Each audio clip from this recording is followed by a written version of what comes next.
Good morning. तर स्वतःसाठी 15 ते 20 मिनटं द्यायचे असं डेली ठरवलंच होतं. त्यामुळे सकाळी लवकर उठून मी लागले होते व्यायाम करण्यासाठी.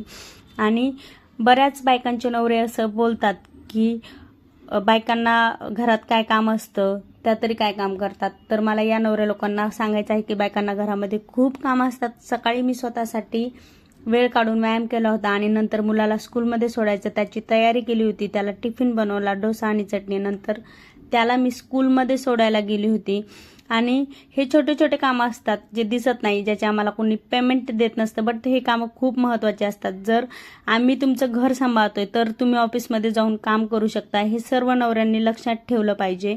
आणि आमच्याकडे तर असं ऐकवलं अजिबात जात नाही की तुला घरामध्ये काय काम असतं, कारण हे जर ऐकवलं तर पुढं काय काय ऐकून घ्यावं लागेल हे माहीतच आहे. त्यापेक्षा नाही ऐकवलेलं बरं. हे तुमच्याकडे पण होतं का, नक्की मला कमेंट करून सांगा. तर मुलाला स्कूलमध्ये सोडल्यानंतर घराची जी क्लिनिंग आहे ती चालली होती. सर्व बायकांचं हे सेम असतं, कपडे धुणं, भांडे घासणं, किचन आवरणं. आणि मी अशी होते की जिला लग्न अगोदर चहाही बनवता येत नव्हता. आज ती उत्तम स्वयंपाक बनवते, म्हणजे ॲटलिस्ट कुणाला उपाशी तरी ठेवणार नाही असा मला स्वयंपाक बनवता येतो. आणि भेटूयात नेक्स्ट ब्लॉगमध्ये. बाय.